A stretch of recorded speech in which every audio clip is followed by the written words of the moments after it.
So picture this, you just finished Naruto, you spend 720 episodes in the anime, or 700 chapters or so in the manga, seeing Naruto Uzumaki go from a castaway to Hokage of the Leaf Village, and becoming the strongest shinobi of the ninja world. You witness his loneliness, suffering, conflicts, trials, and tribulations that he eventually overcomes as the series progresses. Then Boruto Naruto Next Generation releases, the sequel of Naruto following the son of Naruto Uzumaki, Boruto Uzumaki, and you watch the first episode and... お前も7代目と同じところへ送ってやるよ、ボルト。そうだ。忍びの時代は終わる。This guy right here, we get introduced to him by the name of Kawaki. He tells Boruto that he will send him to where he sent Lord 7th, aka Naruto. What's so crazy about this is that this is the first thing Kawaki says when he's introduced into the series, and there are many interpretations of this statement that fans still argue to this day. Did Kawaki send Naruto to another dimension, or did he actually kill him? This is a crazy first impression for his character, considering that we have no idea who this character is, and first impressions say a lot when meeting a new character. I think a word that can describe Kawaki as a character is the word abuse. Abuse is a strong word and is defined by using something to a bad effect, or for a bad purpose, or to just ultimately misuse said object or person. Up to this point in the story of Boruto, abuse has been prevalent throughout Kawaki's young life. Kawaki's biological father, Kokatsu, who was once a shinobi that fought in the 4th Great Ninja War, abused alcohol to cope. As a result, Kokatsu abused Kawaki, abusing his rights to be a child, abusing his rights to have emotions, and even abusing his rights to eat food. Kawaki has to ask his father if he can eat dinner, where his father locks all the food away with a key, all while forcing this child to chop wood to buy alcohol for his father to abuse again. It's a vicious cycle that Kawaki is forced to live in, and he can't do anything about it. He can't run away since he doesn't know the area outside of his village, and he doesn't know anyone else, just his father. Kawaki has no friends, no other family, or anything to cling to. His life consists of chopping wood to make money, to buy alcohol for his drunk and abusive father, and that is the only thing that is providing his father and him to get by. What's so interesting about this is that Kawaki and his father live far away from the village, where Kawaki chops wood, like pretty far away. In fact, from the time Kawaki goes from the village to his house, which is up in the mountains, it takes hours, considering that in the village it's about afternoon where Kawaki is, to literally nightfall by the time he gets home. So every day he has to spend hours going up and down this mountain to chop wood in order to buy alcohol, even though the economy is in a recession, where Kawaki began to earn less money for the chopped wood. It even got to a point where the alcohol that Kawaki bought every day became less in quantity, to where it didn't even fill half of a bottle. On top of that, Kawaki was beaten by Kokatsu, and even the villagers knew about this. Yet he worked so hard to support his father every single day. He worked until he couldn't even speak. It's so bad that he can't even read or doesn't even have any proper education, just to work to meet another person's ends every single day. Kawaki's name means parched or dry in Japanese, and this is evident in his character as his lips are always dry. His livelihood is dry and his childhood is dry. The overall situation of Kawaki's life at that point was terrible, and this was just the beginning of Kawaki's suffering.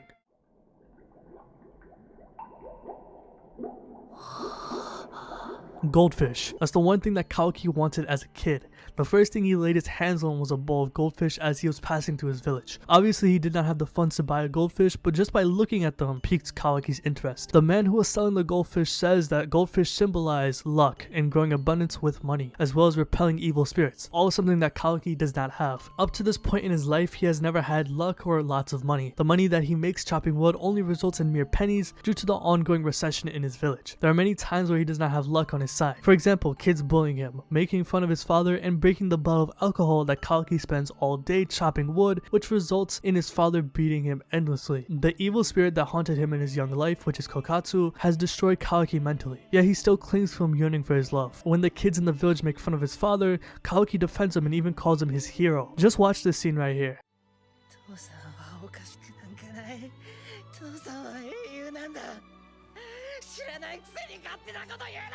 Kawaki is in pain when the kids talk badly about his father and begins to yell back at them. When his father beats him, he asks for forgiveness and tells that he'll bring him more alcohol to feed into his addiction. What Kawaki lacks is love. He does not have it yet, and he tries to reciprocate this feeling to someone who hasn't shown a bit of affection toward him. This is why Kawaki became so interested in the goldfish, because it's the first thing he ever liked. However, goldfish only live in water and nowhere else. If a goldfish leaps out of the water, they will just die like that. In a way, goldfish are trash. trapped. They just have to live their life in the bucket that they are provided. In many ways, Kawaki is just like those goldfish. He can't escape from his alcoholic father because if he does leave, he will die. He does not have the means to leave due to how powerless and young he is, and he has to live in the bucket of hell that his father provides him. When he can't provide his father with alcohol, he's beaten to a pulp and thrown into a dark room. I think this scene right here describes his current situation perfectly. As he sits in the dark in tears, the goldfish swims around him in masses. Kawaki is stuck, literally and figuratively. There's nothing in this situation that he can change or fix in his life. He is the goldfish that cannot move or else he will die, and now he is stuck in this tank having nowhere to go. Boruto episode 192 portrays this symbolism fantastically, connecting Kawaki to goldfish as they show this many times throughout the episode. I think this is something that people overlook when looking at Kawaki's character, especially with his backstory, connecting him to no freedom or desire to do anything with already knowing the end results. And this symbolism doesn't end there, as this is still continuous in Kawaki's childhood once he leaves his father. You are hollow. Kawaki is hollow. The definition of hollow is to be empty or have a hole inside of something. This is something that Kokatsu tells his son, an empty, hollow, good-for-nothing bastard who has nothing to his name. This is true despite his father hounding him and beating him every day. Kawaki has nothing. He is essentially empty, and then one day, someone knocked on his door, offering a boatload to buy Kawaki, which his father gives in to sell his own kid with no resistance at all. What confuses Kokatsu though is the amount of money just to buy Kawaki in the first place, describing him as hollow and empty again, saying Kawaki has no worth. When Kawaki hears this news that he is leaving his father, he immediately tries to beg his father that he should stay, promising that he will become a better kid, promising that he'll make more money, promising that he'll buy more alcohol to feed into Kokatsu's addiction. Kawaki wants to stay in this vicious cycle, and he does not realize this because he is a child. He is not loved or cared for, yet he tries to find and wants to keep fighting to get this recognition from his father, but it will never happen, sadly. Since he's so young, he's been used and abused endlessly, which he embraces because that's all he knows throughout his life at that point. And once again, Kawaki symbolizes the goldfish. He is told that he has to leave, which he knows that this is impossible since he does not have the power or experience to survive on his own. Just like how goldfish do not have the power to survive the second they leap out of the water. Kokatsu gets fed up from Kawaki not listening to him and slams him with a liquor bottle on the head, knocking him unconscious. So Kokatsu sells his son to another man, and during the process Kokatsu questions this man's existence, asking him if he is a god. When Kawaki wakes up, the atmosphere completely changes. The man tells him that he will not suffer anymore and a new chapter in his life will now begin. Kawaki is now in custody of this man. Kokatsu is no longer in the picture of his life and he has gained a new father.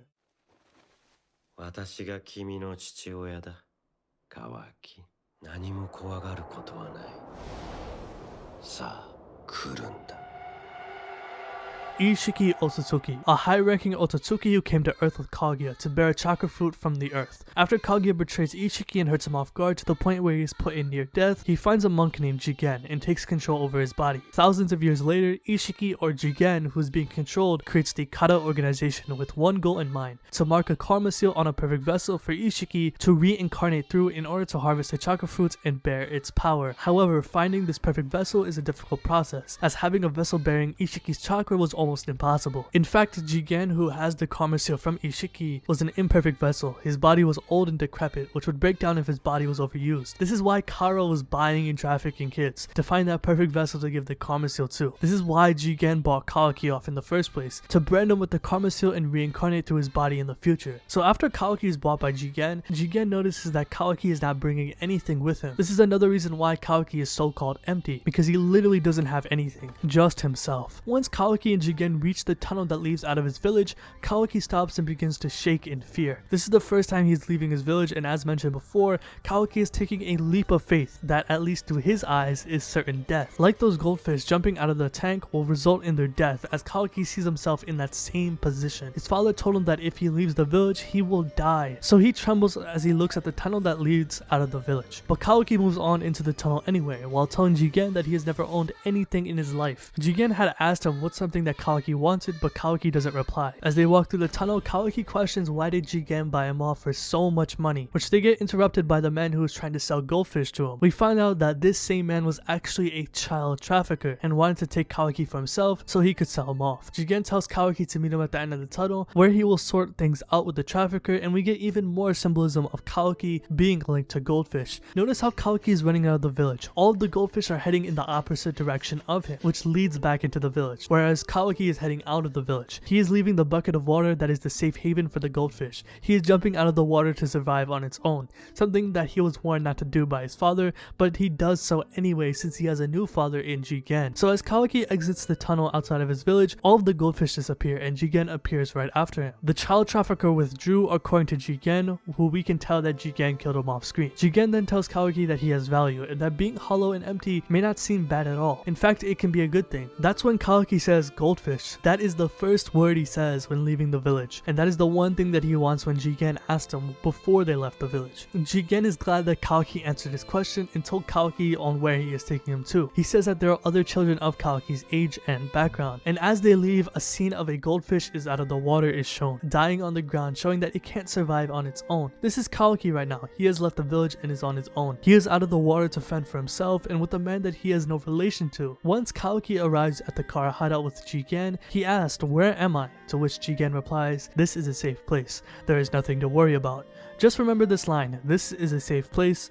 There is nothing to worry about." In fact, Jigen wants Kawaki to accept him as his new father. Then Kawaki will no longer be hollow, something that his real father has hammered into Kawaki's head. Hollow this, hollow that. Kawaki has never been fulfilled with love nor care. This may be a chance for Kawaki to become worthy or useful to someone who actually showed him care. Ironically, Jigen in this small moment has shown more worth and care to Kawaki than his biological father has ever shown to him. And when Jigen and Kawaki truly become father and son, this is when Kawaki will receive a special present, the karma. Among the kids being tested for the karma seal, Kawaki was the last of the children to be tested for Ishiki's karma. All of the children died during the experiments due to them not having the ability to bear Ishiki's chakra, nor the compatibility to do so. The karma seal is a complicated process where the vessel of an Otsutsuki is given a karma, where Otsutsuki reincarnate themselves years later. The symbolism of the goldfish even continues here as the children like Kawaki are being taken out of their homes and into certain death when being given the karma seal. Just like how goldfish die when being taken out of their tank and thrown into new bodies of water. It's called new tank syndrome. Goldfish that are put into new tanks of water can result in shakes, ammonia, excess waste, stress, and finally death. This is because of the temperature shock and the drastic pH change in the water source can cause a fish to become incompatible with the water and then die.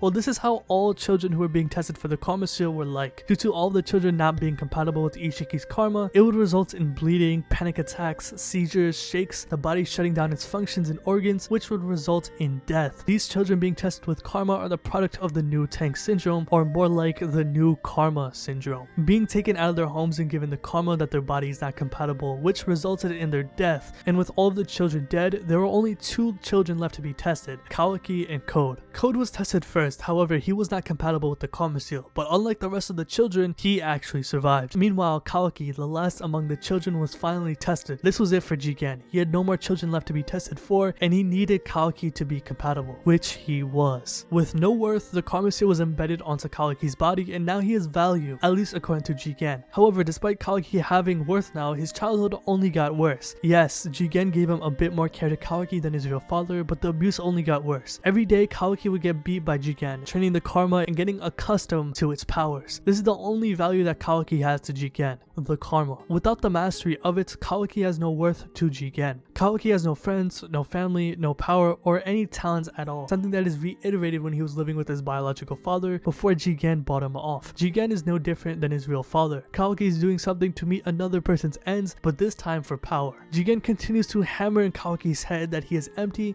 and that nothing will ever fill the empty hole in his heart. Kawaki denies his empty self, which is evident when he was living with Kokatsu. When he first met Jigen, Kawaki brought nothing with him, just himself with nothing to hold on to. That's why the karma means so much to Jigen, with it being branded onto Kawaki's body. He has value to someone, but for the wrong reasons. Kawaki describes the experience of having the karma seal as living in hell, which he experienced all the way up to his teen years. He even wished that he died like the children who perished during the experiments. Having the karma was worse than life and death itself, making him a branded curse for life. Kawaki has been manipulated his entire life on what worth he actually has. From the backstory that we got from Kawaki, Kawaki has one of the saddest backstories in all of Naruto. Being used and abused to feed an addiction and then for power while having absolutely nothing is dreadful for a child. Being a victim of child trafficking, abuse, assault, experimentation, and loneliness puts his backstory comparable to the likes of Gaara, Sasuke, Naruto, and Kakashi, which is just to name a few. The symbolism of the goldfish and his theme of being hollow is so strong, as this is prevalent throughout his character so far. But despite all of this, despite all the pain, suffering, emptiness, and loneliness that Kawaki had as a child, what makes Kawaki so compelling in Boruto isn't because of his backstory, it's how he overcomes it. I know this is a hot take that people won't accept, but a tragic backstory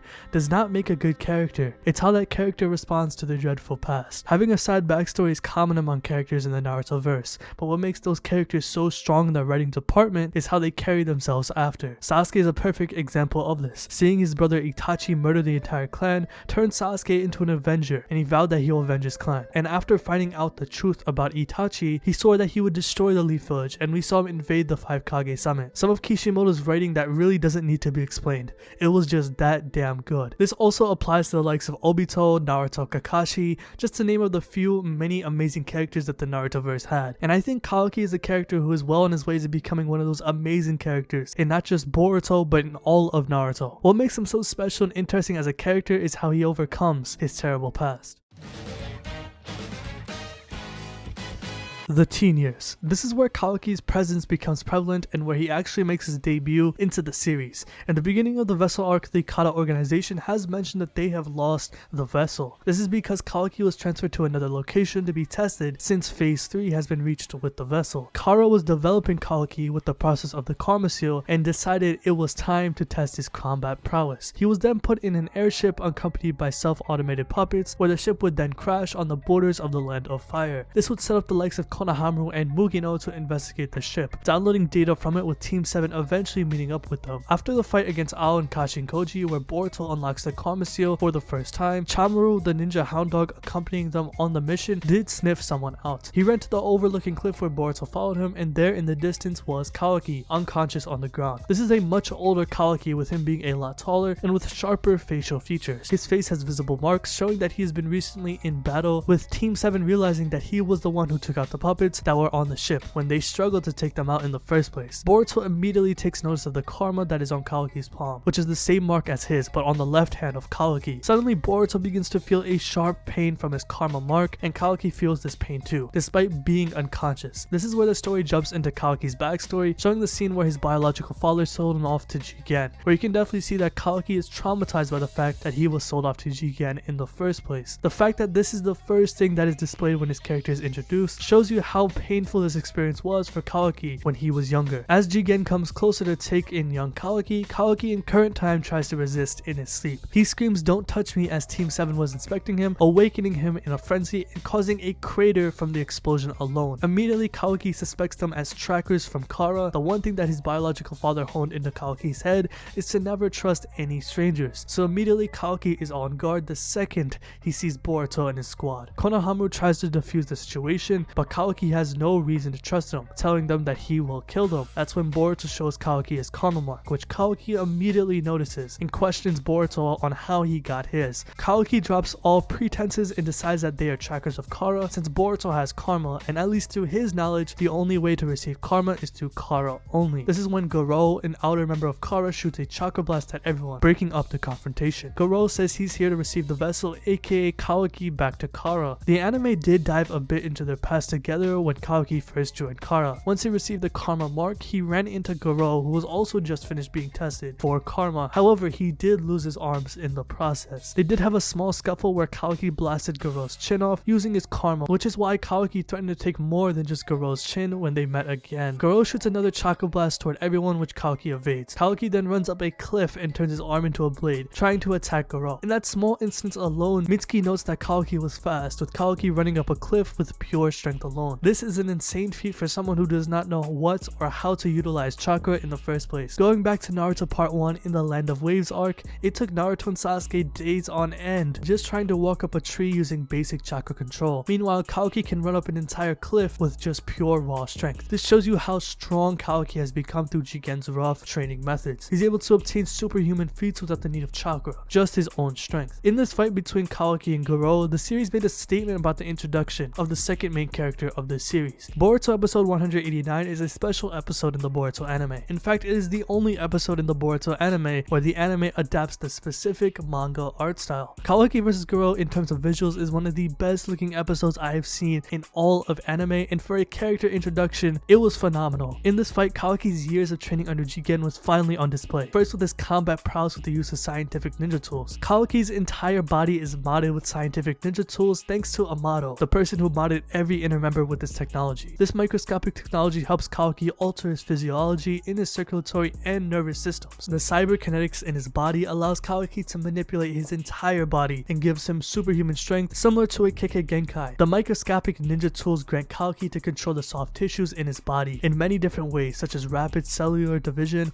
and the ability to harden or soften the tissue in his body. This is how Kawaki can create weapons such as blades, claws, daggers, throwable projectiles, and even can create shields of this tissue to protect himself in battle. Hell, Mans can even create shoes from it if he wants to. From the augmentation received in the cyberkinetics in Kawaki's body, this also allows Kawaki regeneration to his cells and can even repair missing limbs. People like Kawaki, Code, Boro, and Delta all have this advantage due to the scientific ninja tools in their bodies. On top of that, Kawaki can form funnels in his arms, allowing him to amass chakra and shoot gigantic blasts. This microscopic scientific technology has been placed in Kawaki's bloodstream throughout his entire body, granting him these abilities. Anyways, Kawaki uses these abilities against Goro despite being fatigued from fighting the puppets from before. It becomes such a large and fierce battle that even Konohamaru says that the mission has increased to an S-rank mission, which Konohamaru immediately says that it has become way too dangerous to interfere in the battle. An S-rank mission is the highest rank mission a shinobi can take, where high-ranking jonins or kages take part in, so this alone tells you how crazy this battle has become. Anyway, Kawaki becomes weaker as the battle progresses with Goro, who eventually takes him down. As Goro holds Kawaki up, Kawaki's karma glows and expands, going from his palm all the way up to his eye, indicating that he has activated the karma. At the same time, Boruto's karma begins to activate as well, indicating that there is some sort of resonance among both vessels. Kawaki then tells Goro not to forget about him and blows his arm off, and at that point Kawaki dominates the rest of the fight, which I gotta say, Kawaki got one of the hardest OSTs I've ever heard. The rock theme fits his rugged fighting style and character, which only makes him seem so much cooler than before. Goro in pain then asks Kawaki where he got this insane power, which Kawaki replies by saying that this power isn't his, which is exactly why he hates it, referring to the pain that he went through just to receive the karma seal, seeing all the children being tortured and killed in the process, and training like hell under Jigen's wrath to master the karma is something that Kawaki loathes when even talking about the karma seal. There's already a history building up between Kawaki and the karma seal, which continues as his character is unfolded throughout the rest of the plot. Kawaki flexes his karma on Goro, absorbing all of the ninjutsu attacks sent toward him. The karma has granted a clear boost to Kawaki, increasing his speed and attack potency exponentially. After absorbing a considerable amount of chakra blasts from Goro, Goro's blasters overheat, rendering them useless, and with all that chakra absorbed that Kawaki took in, the karma begins to glow on his hand. With so much chakra taken in, Kawaki amps his right arm with the cyberkinetics inside of his body, creating a muscular scientific ninjutsu arm. He then rams his arm through Goro's body, destroying his spine and causing his entire back to be blown out. And this is where we get the most savage and chilling death scenes I've seen in Boruto thus far. Goro begins to panic, realizing that he is at the mercy of Kawaki's hands, and cries out to be forgiven, but all is lost. Goro has a panic attack, panting and breathing heavily, while tears start to run down his face in straight fear. But Kawaki does not care. He looks at him with killing intent. I don't even need to explain this scene, man. Just watch it for yourself.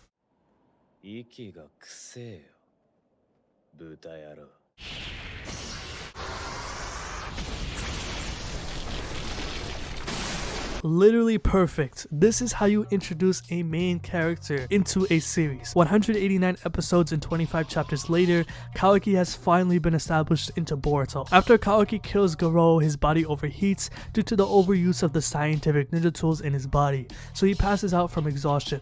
From there, Team 7 decides to bring Kawaki back to the Hidden Leaf Village. Now, the anime does deviate from the manga a bit after Kawaki's introduction, which I'll refer to since I do think it's pretty important for his character. So Kawaki was put under confinement in Katasuke's lab before being transported to the Leaf Village, as Naruto was heading there to meet Kawaki himself. However, Kawaki does manage to escape. After defeating Sumire and Nue, Kawaki runs into Ryuten City, injured and looking for food. As he's running from the facility, he thinks of Jigen and how he needs to get as far away from Jigen's grasp as possible, showing the trauma he still suffers from when he was a child. As he looks for food, he finally finds a piece of bread on the ground ready to be consumed, but as he picks it up, he hears a dog growling. It It's a stray dog, lost and injured, who also wants a piece of bread since he is hungry as well. The dog attacks Kawaki, which Kawaki then puts the dog in a chokehold. Kawaki then sees the injuries the dog has suffered, realizing that the dog has been trying to steal food in order to survive, which Kawaki understands, so Kawaki makes a bandage over the stray dog's wounds, helping him in the process. He then gives the bread to the dog as he sympathizes with him, understanding the situation that they are both in. In this situation, Kawaki and the stray dog are the same. Both are trying to find food just to survive, and since Kawaki helped the stray dog,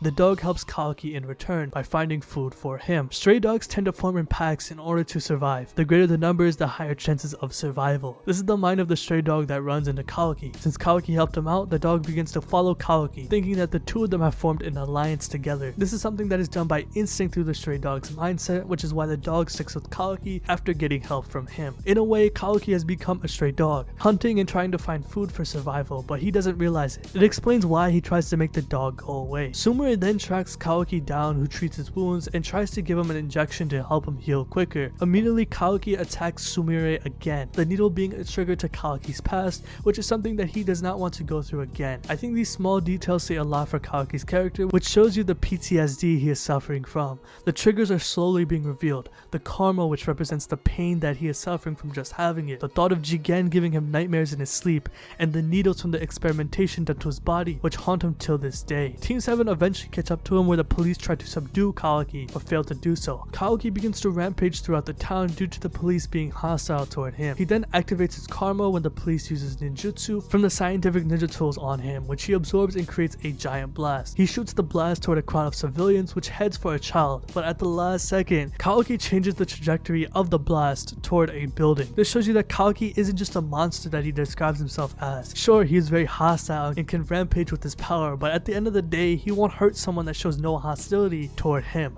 like this child. Naruto then blocks this chakra blast in his 6-pass Sage mode, which Kawaki immediately notices the huge power coming from Naruto. Referring to the Hokage as the big boss, Kawaki trembles in fear and tries to fight Naruto despite being so exhausted from his injuries. Naruto tells Kawaki that there is someone who cares about him, but Kawaki replies by saying that he has no one like that, referring to his hollow and empty self. Kawaki up to now in the story has accepted himself as this empty person who cannot be filled by anything but the karma. This is how much his biological father in Jigen has honed into Kawaki's head. He can't do anything but to embrace and accept who he is. That's why he replies to Naruto in that way, trying to attack him, but he faints from exhaustion. Naruto then makes a big decision to bring Kawaki into the Hidden Leaf Village and take care of Kawaki himself. Kawaki then was transported into the Leaf Village, where he wakes up inside the Konoha hospital, where he sees Naruto, Shikamaru, and Konohamaru looking at him from across the bed. As mentioned before, first impressions are important, where Kawaki could already sense that Naruto is powerful because of the first interaction back in Ryujin City. The first thing that Naruto says to Kawaki when he wakes up is that this is a safe place.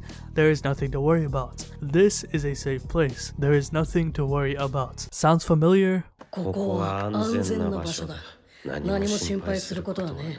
Well, these are the same exact words that Jigen told Kawaki when they first arrived at the Kara hideout. The one thing that Kawaki's biological father taught him is to never trust strangers, which is something that Kawaki still holds onto now at this point in the story. When Jigen tells him that this is a safe place, there is nothing to worry about, Kawaki initially believes this until he received the Karma Seal, where he endured tons of abuse from Jigen. Knowing how strong Naruto is, when Kawaki hears Naruto saying, "This is a safe place, there is nothing to worry about," Kawaki immediately is on edge. Another trigger happened here. Because Naruto said these same exact words which were promised by Jigen that turned out to be false, Kawaki already thinks Naruto is out to hurt him or do something bad. That's why his facial expression changes, going from what's going on to I gotta get out of here. And I love this small detail because it highlights how he deals with trauma in a completely different environment, to the point where he tries to jump out of the window the second he hears Naruto say this. However, he is stopped by Shikamaru and Kawaki is now living in the Leaf Village. Naruto introduces himself as the 7th Hokage to Kawaki,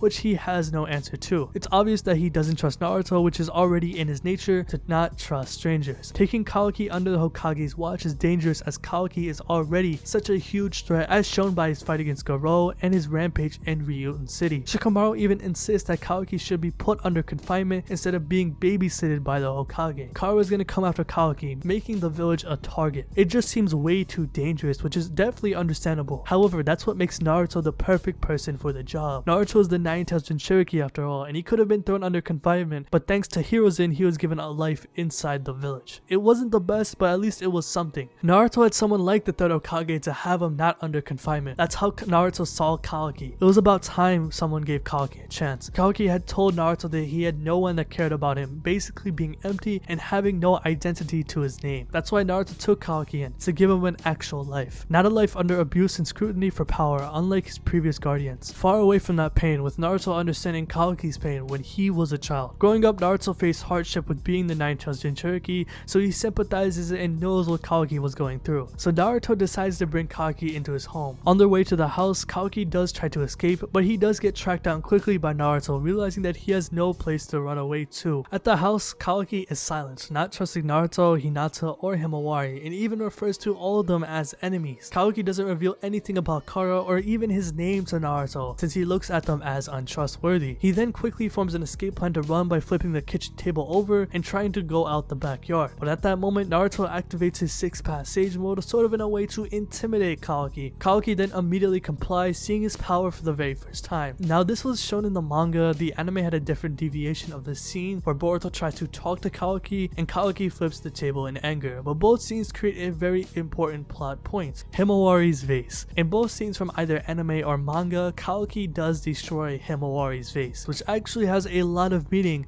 toward progressing Kawaki's character in the story. Destroying the vase was not something that Kawaki intended to do. In fact, he apologized, showing that his recklessness can affect others. First from the rampage in Ryuun City, almost killing a child, to destroying Himawari's vase, which meant a lot to her. It's no coincidence that this kid can cause a lot of problems for other people. Only after realizing that he destroyed Himawari's vase is when Kawaki reveals his name to Boruto's family. This is where he slowly begins to build trust toward these people. Due to causing pain to others like Himawari, Kawaki realizes that maybe not all people are hostile or brutal like Jigen and his biological father. He realizes that there are other people in the world that can show care and express their emotions for others. Not knowing how this feels is completely different for Kawaki. He's been accustomed to violence, abuse, and emptiness throughout his entire life. The Uzumaki household is the complete opposite, which is something Kawaki just does not understand. Even eating cooked food is something he can't fathom. As Kawaki lives under Naruto's care, he then begins to build a bond with Boruto. Now the story does press this dynamic between Boruto and Kawaki to us the second Kawaki begins to live with Naruto. Having this relationship with Boruto was pretty deep and has a significant meaning for Kawaki, as they definitely butted heads when they first met. Fighting in the morning, having an eating contest at the dinner table, calling each other karma brats and petty nicknames as such. But most of all, Boruto presses Kawaki the most about Himawari's vase, which plays a thematic role in Kawaki's character for the rest of this current arc. But before we get into that, I think the first real conversation between Boruto and Kawaki is important. It's the first time the two of them shared each other's experiences of how they both gained their karmas. Boruto got it from killing Momoshiki, while Kawaki got it from being an experiment to Jigen. Kawaki asked Boruto if he ever would want to get rid of the karma. Having this mark branded onto his body, Kawaki will never find peace, nor would Boruto, as displayed later in the story. So Kawaki asked Boruto for his help, to learn more about the karma and to erase it from their bodies. Boruto looks at the situation and understands the pain that Kawaki went through, but still presses Kawaki about the vase. Despite Kawaki apologizing and offering to buy a new one, Boruto still does not care. It's not enough to make up for destroying Himawari's vase. This is Boruto being stubborn, of course, but there is a much deeper meaning to it.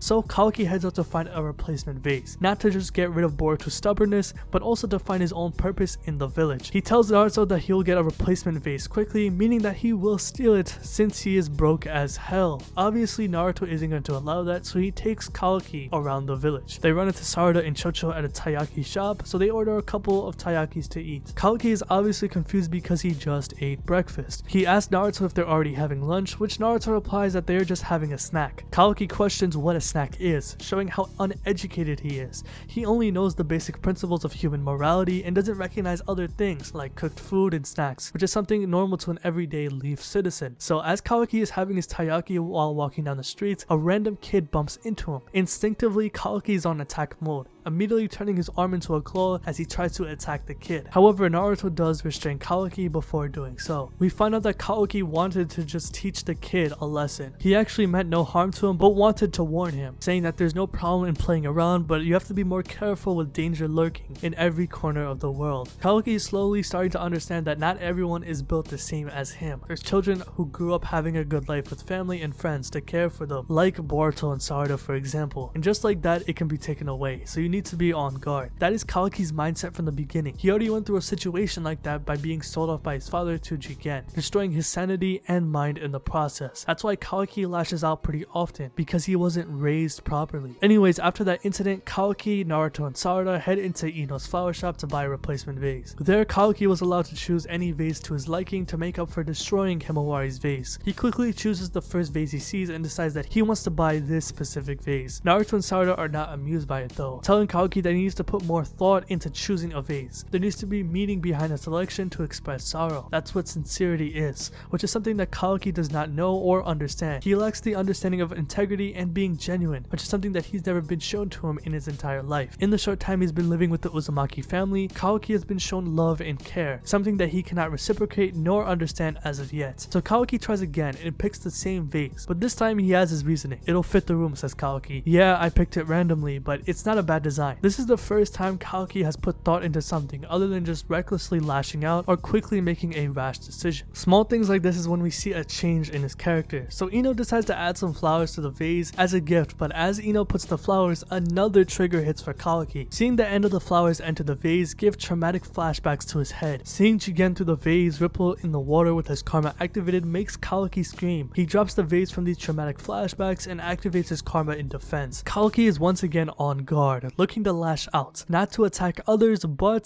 to defend himself. Kawaki's words ring out of Naruto's mind when he overheard the conversation between Boruto and Kawaki earlier that day. This is where Naruto hugs Kawaki to calm him down, the first time Kawaki has ever been shown compassion from another person. Hearing the words "relax, you are safe now," which immediately calms Kawaki down, dissipating his karma and erasing his fear. Ino gives Kawaki a replacement vase to take home, so Naruto and Kawaki head back to the house. Sarada, before she leaves, reminds Kawaki that she's a person that Kawaki could rely on if he ever needed help. He doesn't understand what Sarada tells him because he's never had people who he can rely on, who Naruto reminds him that he and Sarada have become friends. But before they go home, they get some lunch from Ichiraku Ramen, where Naruto tells Kawaki to share some of his food. The anime added this scene in that was not present in the manga, giving additional context to Sarada's words. When Naruto and Kawaki were eating ramen, Kawaki finds the ramen delicious, but Naruto tells him that there's a trick to making the food taste even better, and that is the ability to share goods among friends. When Sarada wanted a piece of Kawaki's taiyaki, Kawaki didn't want to share, but Naruto says that if he did share with Sarada, Sarada would have given a piece of her taiyaki to Kawaki for him to try, tasting another flavor. In other words, showing care to friends and helping them out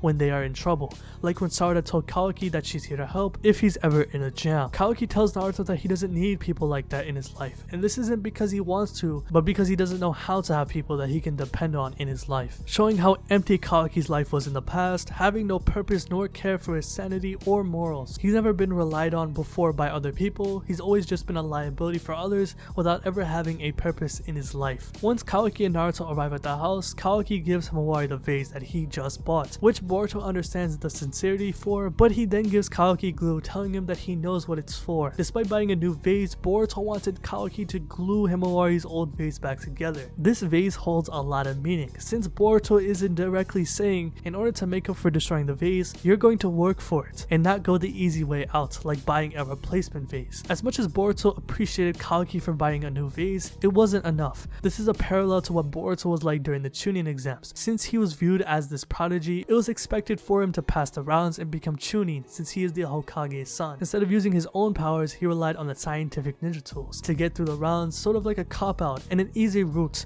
through the exams. By having Kawaki rebuild the vase, instead of accepting the new one that he bought, Boruto is forcing Kawaki to work for making it up, instead of taking the easy option of just accepting a replacement. This is something that Boruto wants Kawaki to do, to make sure Kawaki doesn't end up like him, where he took a cop-out and paid the price for it. I think this is genius from Kodachi, since it set up Kawaki's progression to become a much more easygoing person than this hostile monster the story previously portrayed. While looking at the new vase that Kawaki bought, Naruto offers to spar Boruto, which Kawaki and Himawari go to attend. Naruto takes care of Boruto, easily destroying all the shadow clones, so Kawaki tells Boruto to use the karma seal. He activates it, resonating with Boruto, allowing it to awaken. This helps Boruto in his spar against Naruto, increasing his speed, power, and the strength of his jutsu. Anyways, the spar finishes with Naruto winning, and Naruto and Boruto do the unison sign. It's a salute to indicate the end of a match between shinobi, which immediately hits another trigger for Kawaki, his version of sparring with Jigen when he was a child. Unlike the spar with Boruto and Naruto, Kawaki's sparring with Jigen was rough and brutal. It consisted of Jigen Jigen constantly beating Kawaki with the staff, badgering him to master the karma with endless physical and verbal abuse. Kawaki can't even stop training because if he doesn't, Jigen would just kill him, proving that Kawaki has no worth or value. Jigen even tells him that nothing will ever fill his heart. There's actually a hole in his heart, and anything and everything will just spill right out of it. That's why the karma exists, to fill that hole and to give Kawaki a purpose. He thinks about those times when he's in Naruto's office where he tells him that the sparring he saw with Boruto seemed fun. Naruto offers Kawaki to train him in ninjutsu, which he denies at first since he says he's not a ninja and claims that he can't wield chakra. This obviously isn't true since Kawaki can create chakra blasts from his scientific ninja tool body. It's just something he hasn't realized yet. Chakra exists in every person and it is used as a binding force connecting everyone around them. Everyone is linked through chakra no matter how related one person is to another. Not understanding what that means yet, Kawaki mentions that the shadow clone jutsu seems useful. It can come in handy for many things, but most of all, to beat yourself up. When you've had enough and can't do anything anymore, to release all of that stress in your body. However, Naruto has already done it. It's better off to be used against an opponent like a rival, for example, such as Sasuke or Boruto in Kawaki's case, proving that friendship can go a long way. That's why relying on others like the people around Kawaki is important. That's when Kawaki realizes that Naruto is the proof of it, so he finds the vase that he destroyed and begins to build it back together. The vase plays such an important role in Kawaki's development as putting the pieces back together is literally showing that Kawaki is trying to put back the pieces of his own life together. At first he struggles and questions why he's doing this. He manages to build the bottom of the vase but quickly gives up, realizing how much of a waste of time it is. Boruto nags him for giving up as soon as it gets tough to rebuild the vase, again showing that Boruto has already jumped over this hurdle prior in the story. You need to dig deep and keep going, which Boruto overcame with his fight against Momoshiki. So Boruto offers to train with Kawaki in order to learn more about the karma and master its abilities. So they spar using taijutsu, ninjutsu, and practice absorbing attacks from one another. After it's all over, they do a unison sign which causes a sharp pain in both karmas of Boruto and Kawaki. Boruto sees Momoshiki in his consciousness, but the same cannot be said for Kawaki. Just a terrible pain came through his palm. At that point, Delta rolls into the village where Naruto takes her on in a fight. This is the biggest problem with Kawaki. His existence alone creates a threat to the village, becoming a target for the other Kara members to go after him. Delta's goal is to retrieve Kawaki, which Naruto won't allow, so Naruto and Delta begin to fight. Kawaki, Boruto, and Himawari stay on the side watching the battle go on. Kawaki's battle intelligence is shown in this fight here, saying that Naruto is strategically leading the fight away from the kids, sort of like a dance,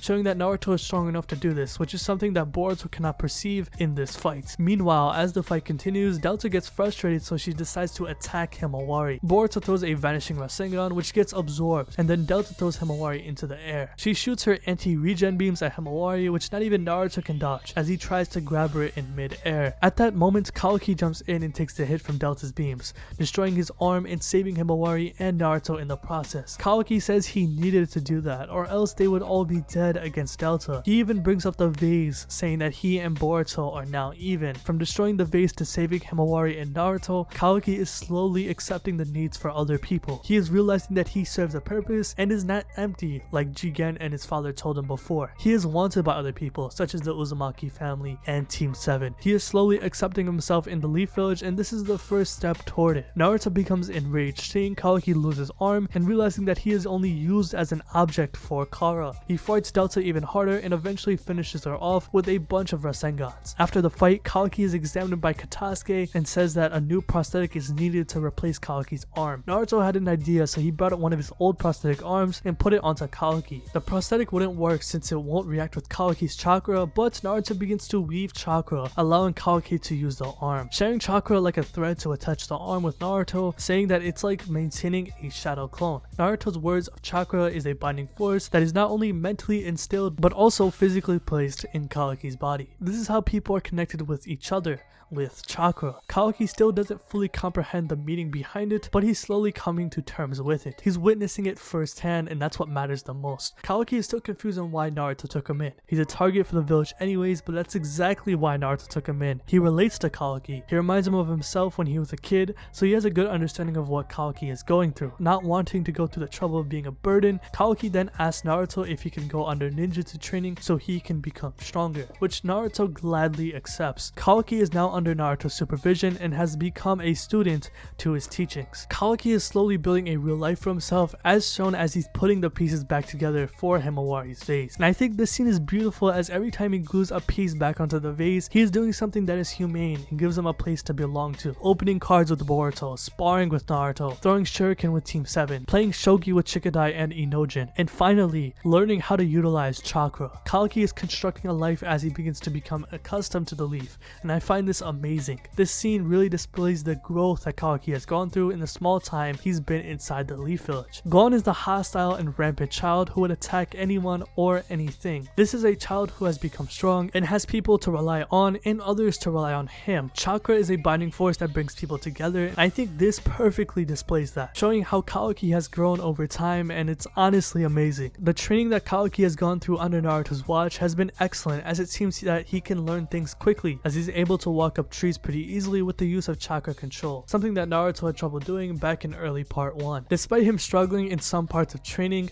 like throwing shuriken and using the karma instead of chakra, Kawaki has become stronger, which he even notes that it's filling him up in a good way. The nightmares about Jigen were going away. He's becoming more comfortable being around other people, and he feels proud of his power instead of acting like it's a curse, which shows you how much he has progressed under Naruto's watch. Even his relationship with Boruto has improved so much, from Boruto viewing him as this monster to calling him his brother and accepting him into the family, vowing that him and Kawaki will take down Jigen together. Kawaki cracks a smile too, one of the very few times he's ever smiled in the series. His conversation with Kurama is another great moment, as Kawaki finds out about Naruto's tragic past. Having Kurama as this so-called vessel inside Naruto's body, Naruto was outcasted by the village, but he was able to overcome it, not because of the jutsu he learned, but because he was able to rely on others, which filled his heart. Kawaki questions if he can become like Naruto, since Naruto was in Kawaki's shoes years ago, which Kurama says that it is possible since Kawaki hasn't completely dried up yet, referring to his name, which means dry. Tears roll down his face, showing that there is a small amount of emotion left in his heart. Kawaki is finally at ease with his current life, but the one thing that played the most important role in his progression is the vase. He finally put it back together, glued all the pieces in place, and filled it up with water. However, there is still a leak at the bottom, meaning that there is a piece missing from being full. I think this is super symbolic in Kawaki's theme of being empty, which completely aligns with Jigen's words. There is a hole in your heart. Nothing you gain will ever fill it. It will just spill right out of that hole. In a way, this vase represents Kawaki. Despite rebuilding the entire vase, the water will still spill right out since there is a hole. That is why the karma is the only thing that can fill this hole, and from these words alone, Jigen is right. 謝るよ、渦巻きナルト。土足で上がり込んでしまってすまない。 Daddy issues. Yep, that's what I would call it when Jigen teleported inside of Naruto's crib through Kawaki's karma seal. He wasn't looking for a fight, but to take Kawaki back to the Kara hideout, calling him his wayward son. Naruto tries to attack him, but Jigen pins him down with rods. Kawaki tells Jigen that he is not his son and has never thought of him as his father. He tries to attack Jigen, but he gets put in an arm lock. Jigen notices the prosthetic arm that Kawaki was given from Naruto. He pestered Kawaki for liking it more than the karma that was given from him. He tries to convince Kawaki that this arm is no different than the karma that was given to him, but this is completely wrong. With the karma, Kawaki endured abuse, pain, and wanted to die. He served no purpose but to be a vessel for power. Unlike the prosthetic arm where Kawaki was filled with power, strength, and the ability to use chakra as a binding force. As Naruto said, it's given him hope and a life to live with a purpose, instead of being this curse from an abusive alien. Jigen tries to wipe this away by saying he's the only person that has ever done anything for Kawaki's sake, which is so incorrect. He continues to insult Naruto, describing how much of a bad guy he is, which only angers Kawaki even more. Kawaki becomes so angry that a horn forms on top of his karma seal, showing how far the karma has been extracted onto his body. Don't you dare disrespect Lord 7th, Kawaki says in a rage. This shows you how much love Kawaki has for Naruto at this point. Already knowing his past and learning under his wing, Kawaki has become strong and found a home in the leaf with Naruto and Boruto that he can't fathom being with Kara anymore. The monsters that he described the likes of Naruto and himself are gone. It's just Jigen. Anyways, Jigen and Naruto begin to battle each other, but after a while, Jigen decides to summon a big attack attack since Naruto wouldn't be able to protect the citizens all at once. And at that moment, Kawaki decides that it would be better for everyone to turn himself into Jigen and not cause any destruction to the Leaf and Naruto. He says that he would rather be a prisoner than lose Naruto, showing that he cares about Naruto's safety and wouldn't want to risk him getting hurt. Kawaki has come a long way, and now that he has someone that he serves a real purpose to, like Naruto, the last thing that he would want is to have his adoptive father get hurt. This is a completely different Kawaki, because had this been Kawaki when he first was introduced into the story, he would not have cared at all and would have just walked right into Jigen's hands. Anyways, Jigen then teleports Naruto, ensuing a fight between Naruto, Sasuke, and Jigen. Jigen utterly destroys the two. It's not even a close fight to begin with Naruto being sealed inside a bowl and Sasuke being critically injured after escaping back to the village. Kawaki's prosthetic arm falls off, making him think that Naruto had died, but he only went unconscious. Kawaki and Team 7 were then put under lockdown at the Uzumaki household by Shikamaru, who suspects Kawaki as a spy. As Kawaki is trying to process what's going on, he quickly gets flashbacks of all the times Naruto had cared about him. He asks why Naruto has been so kind to him. Why does he treat him like family? This is something that Naruto does for everyone. The village is his people, and no matter what, he will treat them as his family, like his own, since the village treated him like an outcast when he was a child. Naruto has made sure everyone is at ease in the village, or else there would be no point in becoming Hokage. He would only be acting like the old hidden leaf if he didn't. That's why Sarada could relate, as Kawaki reminisces. There was a time where she felt that way too. When she was trying to find Sasuke, Naruto was there to uplift her. Anyways, the Jonins that were with Shikamaru found the vase that Kawaki rebuilt, which Boruto finds amazing that someone would go such lengths just to rebuild it. Kawaki tells him that he was forced to rebuild it thanks to Boruto's pestering, and tells him that it's not complete since there is a small hole at the bottom of the vase, but Boruto is proud of his brother for rebuilding it anyways. In a way, he is thankful since it is the foundation of Boruto and Kawaki's relationship. Kawaki realizes that having people to rely on is important as Naruto's words ring in his head, which he automatically thinks of Boruto, his first real friend. Sarada and Mitsuki also have played a role in Kawaki's development, as well as with training and just simply being by his side. Kawaki has people who he can rely on and can serve a purpose to others. He's a son, a brother, and a friend, making Jigen's words about Kawaki having nothing completely wrong. And at that moment, Kawaki, being this person who only thought of himself as this isolated child, is gone. He's completely different now, and he connects the prosthetic arm back onto his body, telling Boruto to work in unison with him. They create a rift using their karmas where they teleport to the dimension where Naruto was sealed away. Kawaki tells Shikamaru that if he needs proof to prove that he's not a spy, he will bring Lord 7th back, hence starting the Boro fight. What needs to be established here is that Kawaki is included in Team 7, being dubbed the new Team 7. This is the first time Kawaki is working on a team with other people, and these are people who he can't trust. He favors that Sarada should be the captain of the team and to make the decisions for the squad, working in unison with Boruto to create a massive Rasengan, and creating combo attacks with Mitsuki as well, and most importantly, him prioritizing Naruto over anyone and anything, throwing his body on the line to protect the sealing pot that was holding Naruto, taking hits on hits to save the person who gave him a chance in life. This is how much Kawaki cares for Naruto now. Anyways, the fight with Boro continues with Momoshiki appearing and taking him down. New Team 7 successfully rescues Naruto and brings him back to the village. Kawaki now has his proof. He rescued Naruto, showing that he isn't a spy for Kara after all. And while recovering in the hospital post-battle, Kawaki asks Sumire if he can have some painkillers, an injection that would go into his arm. He would never do this since injections are some of the triggers for his trauma. However, this is different. This is someone who he can trust, and not someone like Jigen who gave him trauma. Now Kawaki has realized that not everyone is like Kara. There are families who can show care and compassion for others and not for an ulterior reason. Boruto episode 205 is a perfect example of that. Despite it not being manga canon, it brilliantly displays Kawaki's growth. The opening of the episode begins with a nightmare that Kawaki is having, not because it's about Jigen, but because Jigen has killed everyone. The Uzumaki and the Uchiha family are dead, with the Leaf village being on fire from Jigen's wrath. Immediately, Kawaki wakes up from his nightmare, but this time he's not hostile. From the previous times Kawaki has woken up from his nightmares, he would wake up screaming in pain and agony that he suffered, but this time it's from the fear of losing others, showing that he has developed love for the other people in the village. In the episode, Himawari finds a stray dog and decides to feed it some food,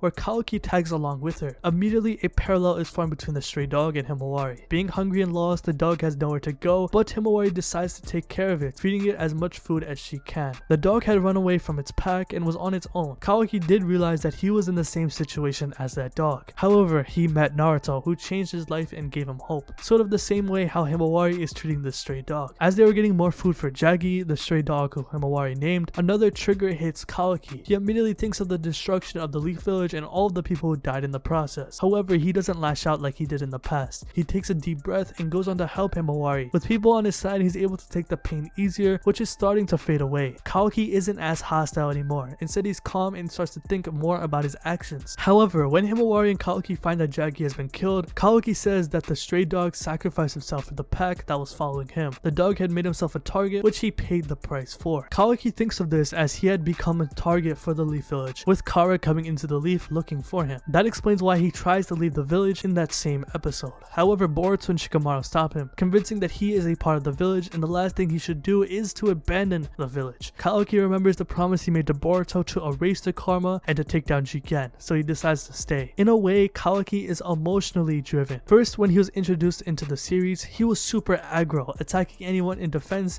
thinking that everyone is like Kara. But now that he has spent some time in the Leaf, he attempted to leave the village since he had become a target, which put everyone at risk. He feared that Jigen would destroy the village since he can teleport through Kawaki's karma anytime he wanted to. Emotion is something that defines Kawaki's character so far, and he goes through a ton of it, especially when Ishiki Otsutsuki resurrects and makes an appearance into the story. Kashi and Koji and Amado betray Kara, where Amado defects to the Leaf. He reveals that the reason why Kawaki has the karma is because he is the perfect vessel of Ishiki, which would allow Jigen to be fed to the Ten Tails and would allow Ishiki to reincarnate through Kawaki's body. As Amado explains this, Kashi and Koji gets the jump on Jigen and kills him, which forces Ishiki to resurrect through Jigen's karma. At the same time, Kawaki's karma begins to spread. Pain erupts from his body until Kawaki becomes unconscious, where the karma erases itself from his body. The karma seal is now gone, since Ishiki was forced to resurrect through Jigen's karma, which allowed the other vessels to be erased from their own karma, meaning that Kawaki has lost his karma seal, and in a way, he is free. He was then stored in an abandoned Anbu Black Ops hideout where he would be kept away from Ishiki, where his current goal is to give Kawaki the karma seal once again before he dies. Ishiki only had a couple days to live, so he had to do it fast. He then arrives at the Leaf Village where Boruto teleports him away, and this is where we get Naruto, Sasuke, and Boruto versus Ishiki, and the goal was to kill him off before he gives the karma to Kawaki. If they didn't, all would be lost and Ishiki would resurrect to Kawaki's body and destroying the entire planet. When Kawaki wakes up, he does find out that he has lost the karma, but he is not happy at all. It seems like he is still irritated, saying that he still isn't free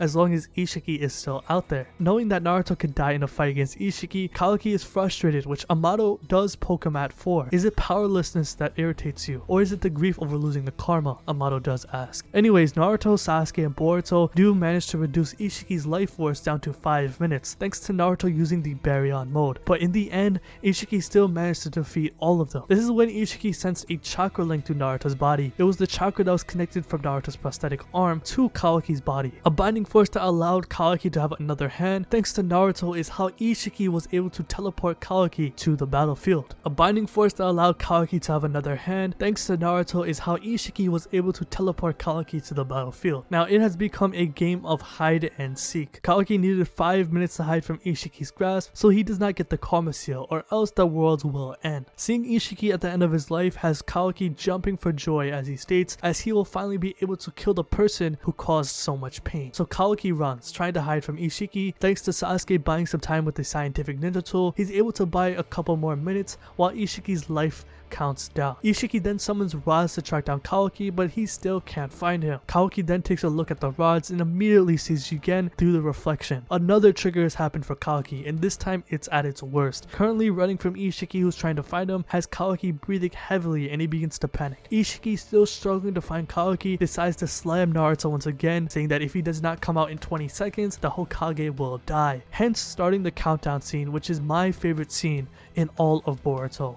20, 19, 18. Ishiki begins to count down. Kawaki begins to have a panic attack. All of the triggers are happening at once, which causes another flashback. Kawaki as a child who's hiding in a closet away from Jigen, who is forcefully making him train out of his own will. Jigen begins to count down from 10, pushing the goldfish. Yes, the goldfish that Jigen promised to get Kawaki as a gift was being pushed across the table. If Kawaki didn't come out after 10 seconds, Jigen would kill the fish, which Kawaki comes out at the last second since he wanted to keep it alive. But it doesn't matter in the end. Another countdown triggers in the flashback flashback where Jigen counts to 0 this time, killing the goldfish, which is the one thing that Kawaki has to his name. Jigen then begins to hound Kawaki that he has nothing, hounds him for having no identity, hounds him for having no one for him. Just endless abuse that is pounded into his head over and over again. Kawaki begins to breathe even heavier in real time. All the triggers are hitting him now. Jigen, the karma, the experiments, the injections, the water splashing against his body, feeling the pain of the karma. All of the trauma is rising in his head as when he looks up, he sees Jigen in his face counting down at the same time as Ishiki, who's threatening to kill Naruto. Kawaki is at his boiling point. He cannot take it anymore. The PTSD is destroying his sanity as Ishiki's countdown becomes silent. He can't hear anything but calls out for Naruto, where a warm feeling comes to him. All the memories from Naruto come to him now, from Naruto hugging him, telling him about chakra, and becoming a student to learn ninjutsu. The happy memories fill Kawaki, where he gains the confidence to stop thinking about the triggers of his traumatic past and stands up to Ishiki. This is very symbolic, showing that Naruto and Ishiki are two sides of a coin to Kawaki, Naruto being the hope and Ishiki being the pain. After Naruto's words ring in his ears,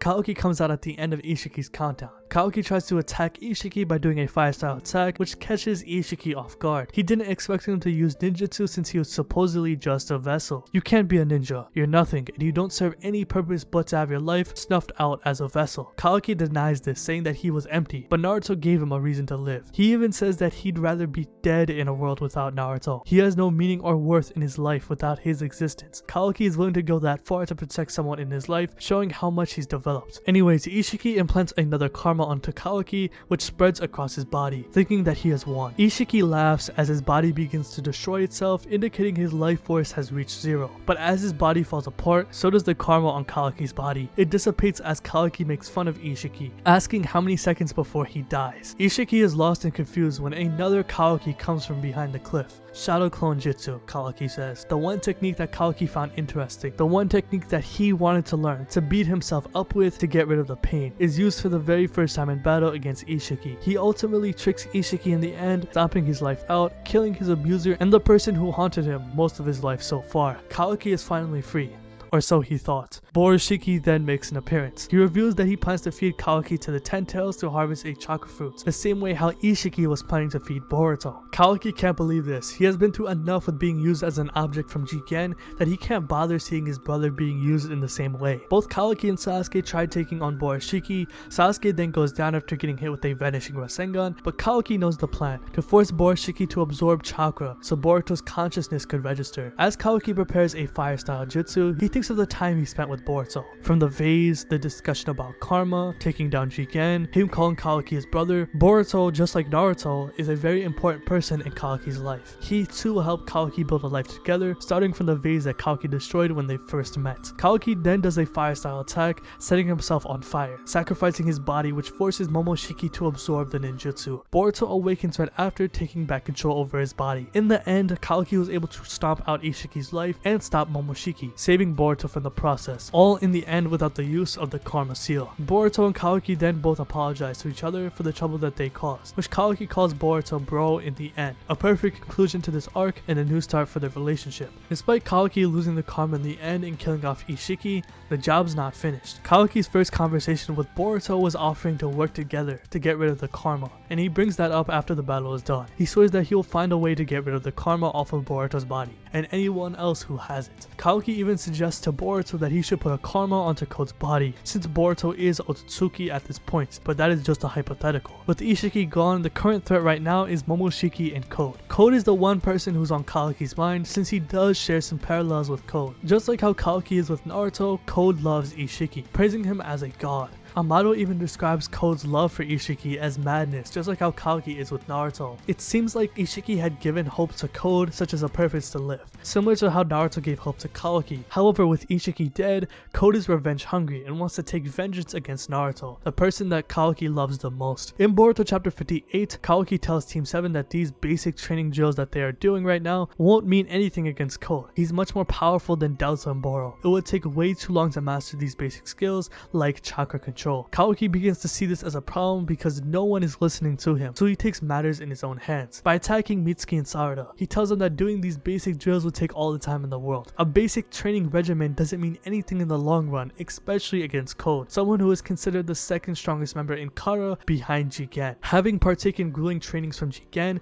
Kawaki is able to learn fast and has become strong through these destructive methods. Even though it got to a point where he wanted to kill himself, he decided that he wanted the power to eventually kill Jigen, which he eventually did, and this is where Kawaki began to grow rapidly in speed and strength. It explains why in his introduction he can move so quickly in base, can run up cliffs without the need of using chakra control, and has high class taijutsu and battle IQ. Even though Jigen was wrong in many departments as a father to Kawaki, when it came to training, his methods made sense despite it sounding so bad. When motivated and in the right mind, it turned Kawaki into a monster in power and strength, so he spars with Sarada and Mitsuki at once. He tricks Sarada into thinking that he got hit by a shuriken, which ended up being a shadow clone, which explains how he got behind her, tricking Sarada in the process. Kawaki almost slashes her with a blade, but Boruto steps in at the last second. Boruto decides to spar with Kawaki, where Kawaki destroys all of Boruto's shadow clones. The second Boruto summons them. Kawaki shoots a chakra blast, which gets absorbed by Boruto's karma, who then throws a lightning style jutsu back at him. Kawaki then instinctively puts his hand out to absorb the jutsu, but he doesn't have the karma anymore, so he gets hit by the jutsu, losing the spar in the end. Knowing that he tried to unconsciously use the karma in battle shows you how dependent he had become with it. He's been training and fighting with the karma throughout his entire life, and with Jigen's gruesome sparring, using the karma has been ingrained into his head. This frustrates Kawaki because he hates the karma with all of his heart. The pain that he has put through hurt himself and the others in the village. Being emotionally driven, he beats himself up with having the lack of power to protect Naruto, but Boruto reaches a hand to him, telling Kawaki that he has Team 7 to rely on, so don't take the burden of becoming stronger by himself, which Kawaki gracefully accepts after losing the spar. He is willing to work with others as long as it serves a direct purpose. I think this is what fundamentally separates Kawaki and Sasuke when he was a kid. Kawaki desperately needs power to protect someone like Naruto, while Sasuke needed power to kill someone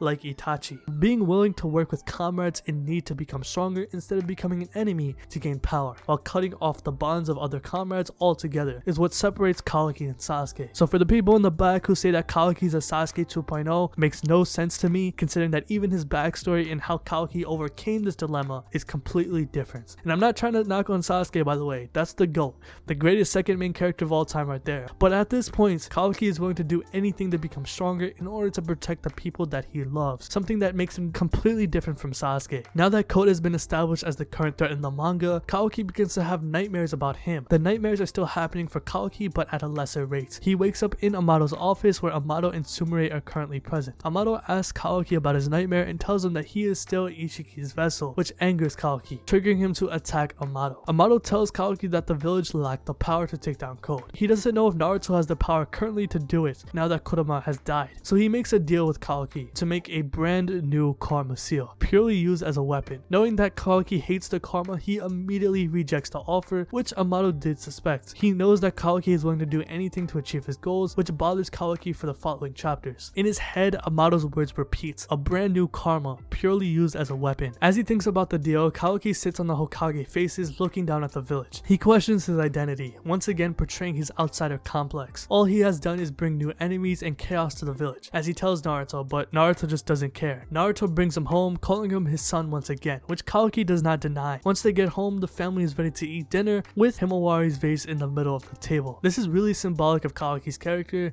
The vase has been completely rebuilt, indicating that he has rebuilt his life together as shown earlier in the story. However, there was a point where there was a piece missing in the vase, leaving a hole spilling the water out from the bottom. As the vase represents Kawaki, Jigen's words were honed into Kawaki's head when he was a young boy. There is nothing in your heart, nothing will ever fill it. It will just spill right out of that hole, showing that the vase still has a hole at the bottom, spilling right out of that small hole. That's why Jigen says that the karma is the only thing that will fill that hole in Kawaki's heart. It is the one and only thing that can fulfill Kawaki, which also shows in the vase. The vase is shown to be complete in Boruto chapter 60, as in the previous chapter, Amado had offered Kawaki the karma, which tells you that Kawaki had taken the deal and received a new karma seal. That's why Jigen is right when he says that the only thing that will ever fill him is the karma seal, as even Kawaki Kawaki admits it himself when looking over the village. He admits that he was cocky, thinking that he can get rid of it and be done with it for good, but instead he went back to it, fulfilling his heart in order to protect Naruto and the village. Hence why the vase is complete when he gets home, after showing it containing flowers and water, something a vase with a hole cannot do.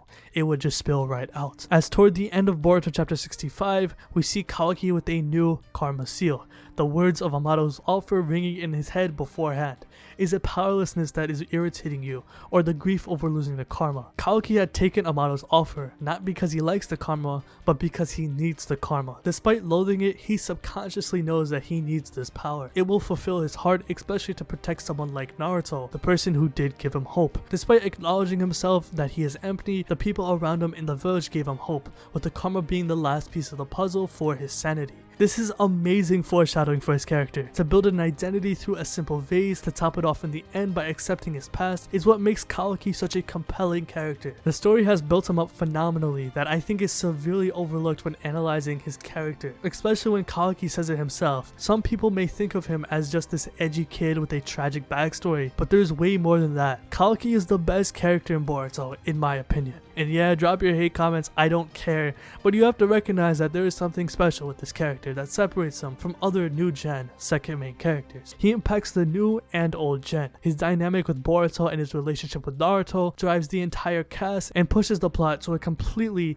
different level. Hell, his existence alone drove the plot for a while with his introduction just to top it off, creating tension, development for other characters, a whole new cast, and just a better storyline overall. Kawaki having 3 fathers in his lifetime has molded from their lessons despite facing abuse for most of his life. His biological father taught him that he should never trust strangers, which he still values in the story. Jigen taught him that he needs the karma to be fulfilled, which was shown in Boruto chapter 65. And finally, Naruto taught him that chakra is a binding force, connecting one person to another, relying on them to become stronger and being there for your comrades, which is shown with his relationship with all of Team 7. Currently in the anime, Kawaki is undergoing missions as a shinobi, still trying to establish his identity. He still doesn't know if he wants to become a shinobi or not, despite learning ninjutsu. However, he still presses on that he wants to become a ninja to protect Naruto, and this deviates from the manga, since he still isn't a shinobi yet in the current chapters, but it does show the growth in his character. In one mission in the anime to deliver a boy to his country, Kawaki goes to the extreme to deliver him to his nation despite his own comrades being injured. He simply does not care and is willing to do anything for the mission. In the end, the boy dies, which upsets Kawaki, showing that he has compassion for others despite not trusting strangers that he just met.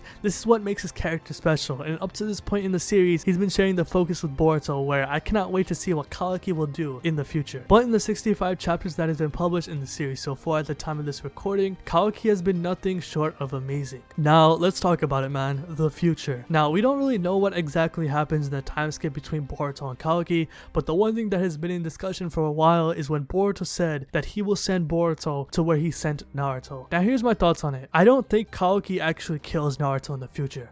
I think looking at the groundworks for his character, the last thing he would do is to kill Naruto. Obviously, current Kawaki and future Kawaki are two completely different characters, and it does seem like Kawaki has gone through a great change in the future, but we don't know exactly what happened. And at least to Kawaki's character up to this point in the story, his relationship with Naruto is clear: to love him and to protect him at all costs. In the Ishiki battle, Kawaki does tell Ishiki that a world without Naruto has no worth to him, saying that he would rather be dead if Naruto died. The person who gave him hope and a chance in life would be the last person he should kill. Training to become stronger with Team 7, he is annoyed that he doesn't have the power to protect Naruto, which is why he does get the karma seal back, to fulfill his heart and to rebuild his life completely to protect his loved ones, like Naruto. Telling Code to kill him in order to protect Konoha. These are layers in Kawaki's character that just can't be ignored. I think the most logical option is that Kawaki seals Naruto away. When talking to Code in chapter 62, Code does mention that you can escape with others to another dimension in case the planet begins to be devoured by the 10 tails. Harvesting a chakra fruit by feeding an Otsutsuki would cause the planet to die, killing everyone there unless you go to another dimension. I personally believe that Kawaki in the future has sent Naruto and his family to another dimension to protect against the world being destroyed. The divine tree is eating the world, killing all life there, so maybe Kawaki sent the entire village to a different dimension to protect them just in case. What if Kawaki wanted to harvest a chakra fruit for himself in order to gain more power, since there is an opponent that neither him or Boruto could defeat? He is Otsutsuki after all. It's been established that he will do whatever means necessary in order to achieve his goals, which could mean the demise of his own sanity, like gaining a new karma for example. He loathes it, but he still accepts Amado's deal in the end, knowing it is for a greater cause. This could paint him as this villain that many people has been theorizing for years, but in his own eyes it's for the world's sake, as an anti-hero. Or maybe he just doesn't go down this route.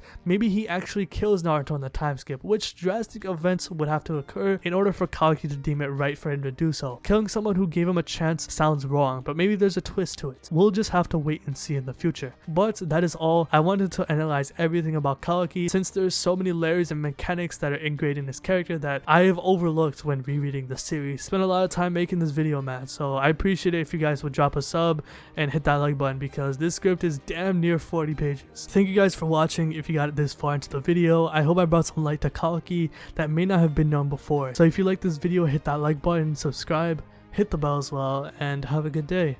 Peace.